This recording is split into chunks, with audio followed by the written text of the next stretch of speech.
Ho ho ho, what do we have here? It's a little value pack I got from Hobby Lobby, 58 pieces, $6.99 US.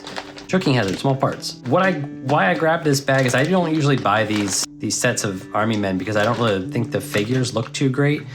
But what I really liked about this set is that it had a bunch of like random pieces of scatter terrain I think were worth the value of the bag just for that purpose. Like I can give the toys, the cars and stuff to and even the Army Men to my son to play with. But what I really want is to open up and I want to get these barrels, these pieces of wall and these sandbags out. I want to check them out and I think they would make really great scatter terrain with a very simple paint job.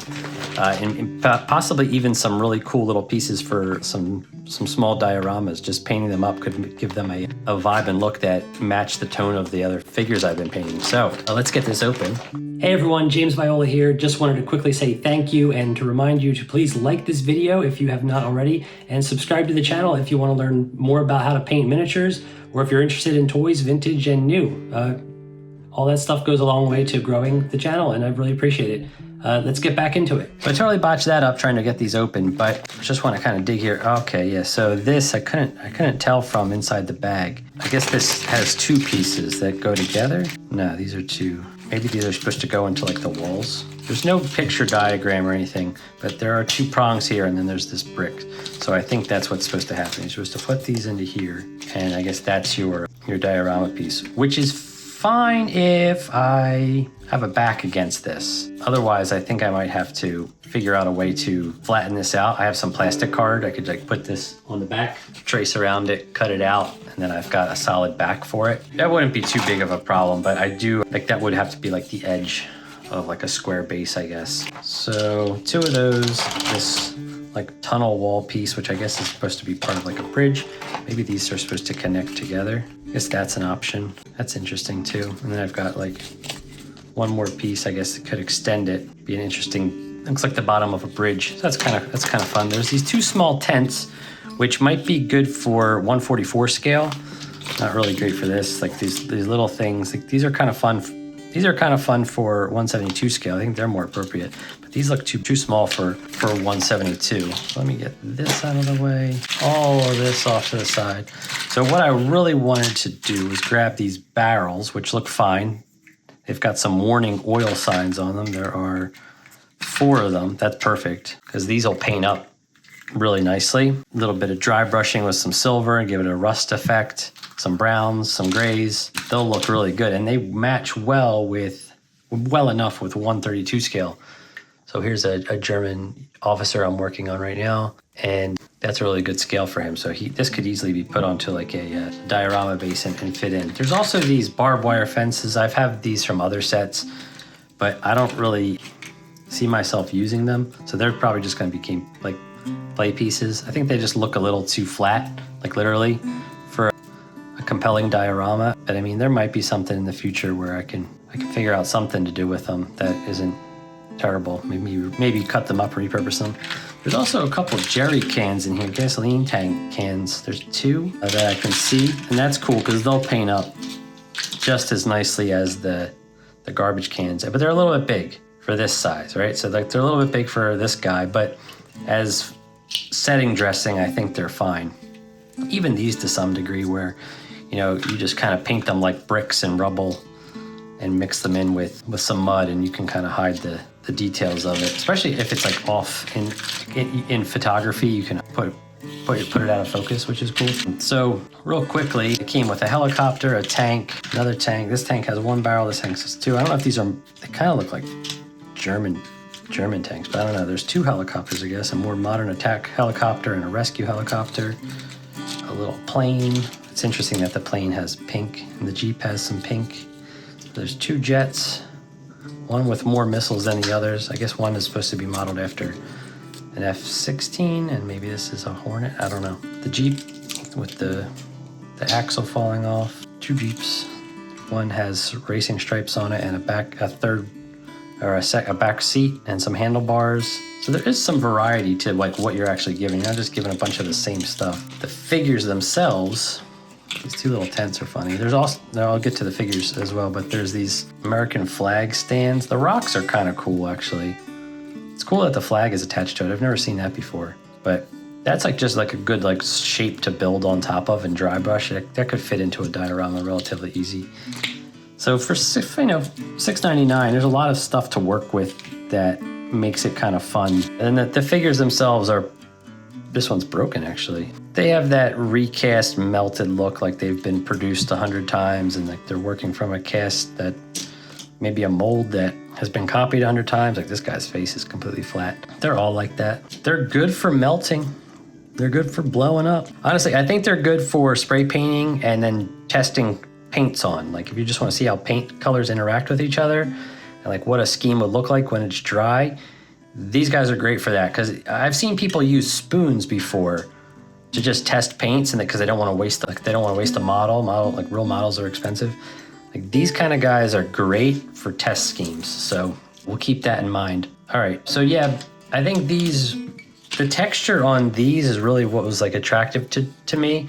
I feel like I still want to use this. Maybe I'll use it separately aside from the wall. Maybe use the wall differently, or maybe use them in a way that wasn't intended. But the backs, this one being the way it is kind of stumping me on how to finish it off. Maybe some milliput and just reshape it. But I kind of was buying them so I didn't have to, make my own from clay or some other substance. I just want to make cheap toys look cool. So we'll figure something out with that. I want to, whatever the answer is, I'm going to try and make it creative. All right. That's everything for this review. I don't see anything else worth talking about.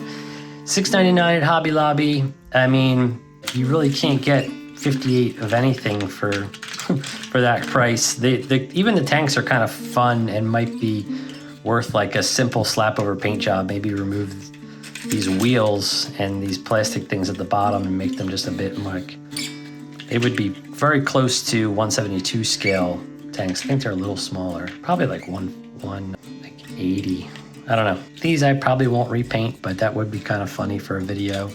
I haven't painted any planes, but there are some simple tricks that I could do to show you like how to make this look cooler. I mean, everything starts with a primer. It looks like it was painted with nail polish. This paint is so thin and watery. These are always hilarious to me. These helicopters with the big tricycle wheels, like big wheels, just so they'll glide on the ground. It's like, just don't give them wheels. Just give them 3 of these little things. That would be perfect. You don't need to do all this, but I guess kids like to wheel stuff. That's everything. Pretty cool for $6.99. I'm excited to see like what creatively it sparks. I think I will show you in another video how to use the cheapest of army men to test your paint schemes. Okay, so let's get into the meat and potatoes of this video, which is the painting guide, beginning with the barrels. After a quick little mold line cleanup, I took them outside and spray painted them with Vallejo black primer. Then I set out to begin base coating them with gory red and light green gray. I'm using one of my fatter makeup brushes because I want to cover a lot of surface area without spending a lot of time. I did need to go over everything with a couple coats and go back and forth to make some refinements, but overall the makeup brushes work really good for covering the large swaths of area very efficiently.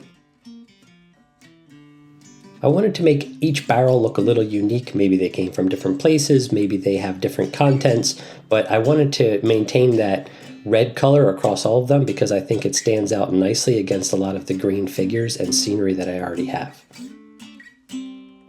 Here you see me using light green gray as an off color against the red, and I think it helps really separate the two. But once I start adding in the grime and rust effects, this all gets downplayed a lot. So the base coat doesn't need to be extremely neat and tidy, it just needs to have even good coverage. In the next step, I'm going to apply German black brown and olive brown to all the raised edges of the barrels.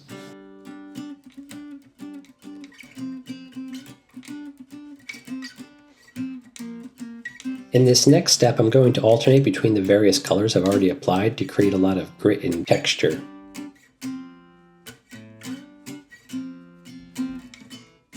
It's really up to you how far you want to take this step, but I like getting lost in the sauce and like trying different things, so I might have went a little overboard in some of the application.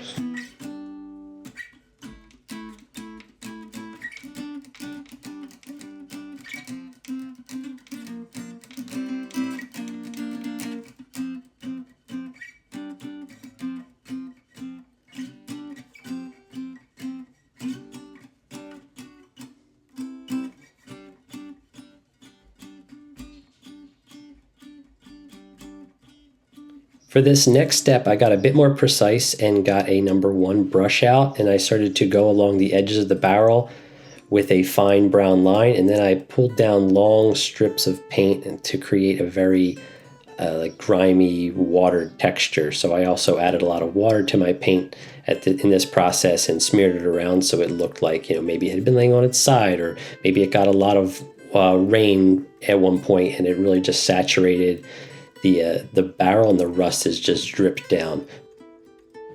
So the next step is to use this light rust color in much the same way I used the grime texture, but I'm going to apply it with a lot more water because I really want it to pool in the recesses and create like a rich orange rusty effect.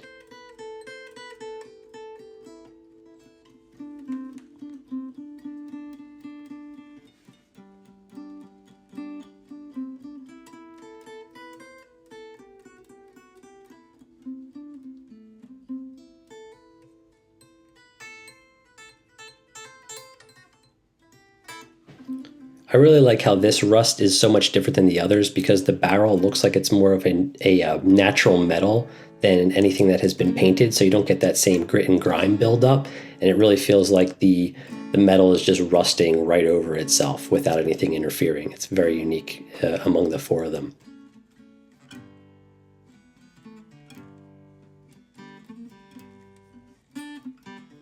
So I really wanted to try adding a bit of metallic to the barrels, and I didn't want to do it to all of them. I just wanted, again, more variety. So much in the same way that I would dry brush metal on anything else, I just looked for the raised edges and applied a very light coat of metal to everything, and then I dry brushed the whole surface. And I thought that was a fun little way of making it look like the metal was coming through on a couple of these. Maybe the paint is like just totally worn off. So here are the 4 finished barrels together. I think they all look really great. They've all got something unique about them, be it the color or the application of the rust or grime. And I'm really happy with how they turned out. I've never painted barrels before, but I have experience painting other types of metal things, and these were a lot of fun to really grime up and kind of go crazy with and try different things. And now I have them as great examples of what could be done with them, as well as a little bit more experience under my belt painting really gross looking stuff. Turning now to the brick walls, we're going to start the same as we did with the barrels with a Viejo black primer, and then we're going to use flat brown with a very light application over everything because I still want that black to come through. Now this next step is pretty fun. What I'm going to do is I'm going to use my brush with just a little bit of water and go through all the edges of the recessed mortar. And then I'm going to take some India ink, some white India ink, and I'm going to just dab it into the recesses, and the water pulls it across the line. So it's a really fun effect to see in real time. This is sped up a little bit, but it's great for anything you need to recess. You can do this with any color really, but the white mortar worked especially well. It gave great contrast and a nice finished look.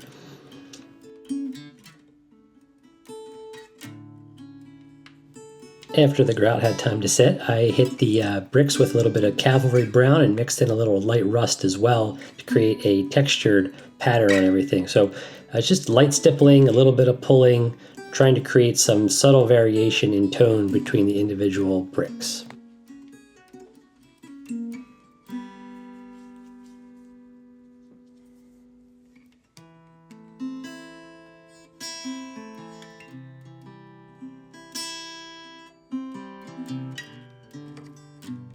This other section of wall was painted in exactly the same way, although I used desert yellow instead of flat brown, and I used a bit of cavalry brown for texturing along the bottom.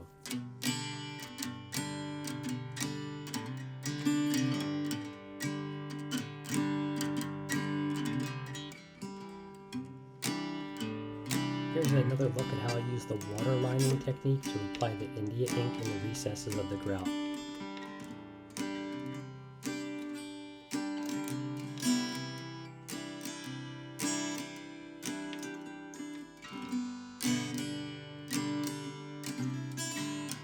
And lastly, we're going to look at how to paint these sandbags using a very simple 3-color color scheme.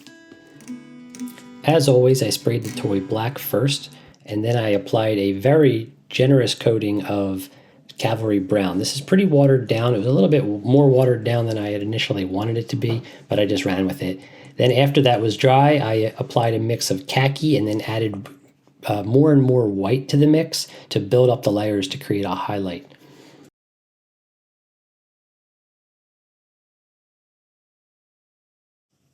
And finally, in just a second here, I'm going to show you the end results, the fruits of all my labor. But first, please click that like button if you have not already. If you watched it all the way to the end, congratulations, you are a winner and a rock star. Please consider subscribing to the channel. And above all else, show this to your dad. I think he'd really enjoy it. Thanks for watching.